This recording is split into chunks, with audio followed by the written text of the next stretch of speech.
Good morning class. अभी हमने पढ़ रहे थे ह्यूमन हेल्थ चैप्टर फर्स्ट हमारा। हमने अब तक पढ़ लिया था न्यूट्रिशन के बारे में, माल न्यूट्रिशन के बारे में, उनसे उनकी न्यूट्रिएंट की कमी से होने वाली डिजीज़ के बारे में, ओबेसिटी के बारे में। अब हमारी नेक्स्ट आज की जो क्लास है वो है ब्लड प्रेशर। ब्लड प्रेशर क्या है?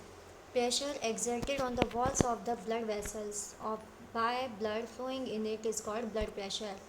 Pressure exerted on the walls of the blood vessels by blood flowing in it is called blood pressure. Underline कर लेना इसे कि वो प्रेशर जो कि ब्लड वेसल्स की वॉल्स पर डाला जा रहा है, किसके थ्रू डाला जा रहा है? ब्लड के थ्रू, जो उसमें से फ्लो कर रहा है उसे हम क्या कहते हैं? ब्लड प्रेशर कहते हैं। Arteries are those blood vessels which carries blood from the heart to all the tissues and organs in the body. Arteries क्या हैं? आर्टरीज वो ब्लड वेसल्स होती हैं विच कैरीज ब्लड, जो ब्लड कैरी करती हैं from the heart to all the tissues and organs in the body. Blood vessels, arteries वो blood vessels होती हैं जो ब्लड लेकर जाती हैं हार्ट से हमारी बॉडी के अदर टिश्यूज़ और ऑर्गन्स के पास में। Blood pressure of a person is expressed in systolic diastolic like 120/80। जो ब्लड प्रेशर होता है किसी पर्सन का, उसे किस तरीके से एक्सप्रेस किया जाता है? Systolic and diastolic. सिस्टोलिक यानी हाईएस्ट ब्लड प्रेशर और डायसिस्टोलिक यानी कि लोवेस्ट ब्लड प्रेशर, जो कि कितना होना चाहिए किसी नॉर्मल पर्सन का? 120/80। यानी हाईएस्ट हो सकता है उसका 120 और लोवेस्ट 80। अगर 80 से कम है तो हम उसे कहेंगे कि उसका बीपी लो है, अगर 120 से ज़्यादा है तो हम उसे कहेंगे कि इसका बीपी हाई है। Systolic is the above number that shows pressure of arteries when the heart contract and pump the blood into arteries. Systolic क्या होता है? Systolic is the above number, वो नंबर होता है, ऊपर वाला वो नंबर है, यहाँ पर है ना 120, ये systolic है। दैट शो, जो शो करता है प्रेशर ऑफ आर्टरीज, आर्टरीज में प्रेशर, वैन, कब? जबकि the heart contract and pump the blood into arteries, जब हार्ट कॉन्ट्रैक्ट हो रहा है यानी सिकुड़ रहा है और ब्लड कहाँ भेज रहा है उसे? आर्टरीज में भेज रहा है। ये तो होता है सिस्टोलिक, जबकि ब्लड हार्ट कॉन्ट्रैक्ट हो रहा है और ब्लड को भेज रहा है आर्टरीज के पास में। And diastolic is the number, diastolic वो नंबर होता है बिलो दैट शोज, जो नीचे वाला है ये क्या है? डायसिस्टोलिक। दैट शो, जो शो करता है the pressure of arteries, arteries में प्रेशर को, व्हेन द हार्ट रिलैक्स, जब हार्ट क्या कर रहा है? रिलैक्स कर रहा है, यानी कि नॉर्मल रिलैक्स कंडीशन में है। And its muscles becomes loose, और उसकी मसल्स लूज हो चुकी हैं तो उसकी वॉल्स पर क्या होगा? ब्लड वेसल्स की वॉल्स पर कम प्रेशर होगा, जिसे कि हम क्या कहते हैं? डायसिस्टोलिक। यानी कि सिस्टोलिक होता है जबकि ब्लड, हार्ट जो है वो ब्लड को पंप कर रहा है आर्टरीज के अंदर।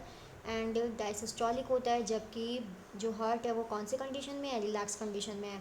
और ऊपर वाले जो नंबर होते हैं वो कौन से होते हैं? सिस्टोलिक होते हैं, और जो नीचे वाले नंबर होते हैं वो कौन से होते हैं? डायसिस्टोलिक होते हैं। The systolic blood pressure of a normal person is between 90 to 120 mm mercury level. और जो सिस्टोलिक ब्लड प्रेशर होता है नॉर्मल पर्सन का, वो कहाँ से कहाँ तक होता है? 90 से 120 mm mercury level. Mercury level क्या होता है? जो बीपी की आपने मशीन देखी होगी कि उसमें देखा होगा कि आपने कुछ, या थर्मामीटर आपने देखा है, उसमें एक पारा होता है जिसे हम मर्करी बोलते हैं, यानी कि मर्करी का होता है वो, यानी मर्करी ही होती है, हम उसे पारा बोलते हैं हिंदी में। तो वो ऊपर जाता है, ठीक है, ऊपर नीचे होता है, तो उसे हम कहते हैं मर्करी लेवल। जो बीपी की मशीन होती है उसमें भी पारा भरा हुआ होता है। And diastolic blood pressure is between 60 to 80 mm। और जो डायसिस्टोलिक है यानी कि लोवेस्ट है, वो कितना हो सकता है? 60 से 80 mm हो सकता है। The equipment used for measuring blood pressure is called सिफिगनो manometer.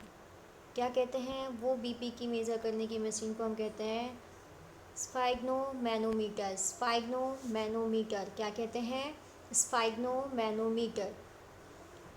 Stephen Hales in 1733 measure the blood pressure of horse. सबसे पहले किसने मेज़र किया था? स्टीफन हेल्स ने मेज़र किया था ब्लड प्रेशर हॉर्स का for the first time. And Coplan had defined the blood pressure in 1983। और कॉपलन ने ब्लड प्रेशर के बारे में हमें बताया 1983 में। नेक्स्ट इज, ये देखो दिखा रखा है यहाँ पे, जो बीपी की मशीन है ये क्या है? Sphygmomanometer. Low blood pressure, it is when the blood pressure in your arteries and veins is abnormally low. जबकि ये कब होता है? जब हमारा आर्टरीज और वेन्स के अंदर जो प्रेशर है वो कैसा हो चुका है? लो हो चुका है।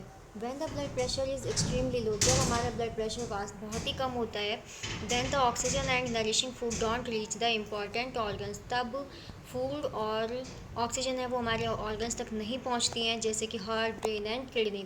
दस दीज ऑर्गन्स स्टॉप वर्किंग, और तब ये वर्किंग करना, ऑर्गन्स जो है वर्क करना बंद कर देते हैं, and can damage the organs permanently, और या फिर वो ऑर्गन परमानेंटली डैमेज हो जाता है। High blood pressure it is due to excessive pressure in arteries, ये कब होता है? जब बहुत ज़्यादा प्रेशर होता है आर्टरीज में। It is caused by anxiety, anger, jealousy, confusion, eating more food than needed. क्या होता है हाई ब्लड प्रेशर? ये कब होता है? जब बहुत ज़्यादा प्रेशर होता है आर्टरीज पर।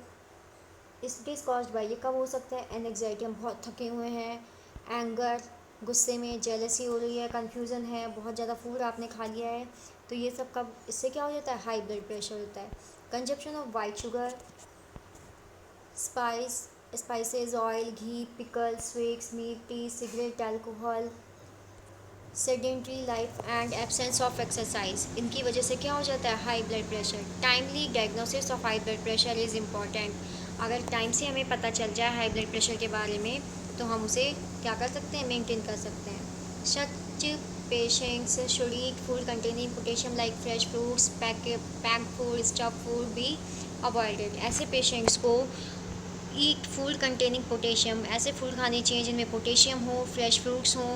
Pack food stuff should be avoided, जो पैक फूड मटेरियल आता है उन्हें हमें नहीं खाना चाहिए, अवॉइड करना चाहिए। Amount of calcium and magnesium in food should be balance होना चाहिए, कैल्शियम और मैग्नीशियम का। Eat more food item that contain fibres, saturated fat, ज़्यादा से ज़्यादा फूड खाना चाहिए जिसमें कि फाइबर और सेचुरेटेड फैट्स हों। Should be reduced, eat more food item that contain fibre, जिसमें ज़्यादा फूड फाइबर हो वो तो खाने चाहिए, और saturated fat should be reduced, उन्हें हमें कम कर देना चाहिए। इन एडिशन एक्सरसाइज रेगुलरली, हमें एक्सरसाइज करनी चाहिए, वॉक करना चाहिए कम से कम 30 मिनट्स तक। Yoga, meditation, pranayama should be done daily, ये भी हमें डेली करनी चाहिए। Smoking and drinking alcohol should be avoided, हमें ना स्मोकिंग और ड्रिंकिंग और एल्कोहल कंजप्शन तो बिल्कुल नहीं करना चाहिए। नेक्स्ट जब हमारा टॉपिक होगा इंटॉक्सिकेंट एंड ह्यूमन हेल्थ, ये अब हम कल पढ़ेंगे।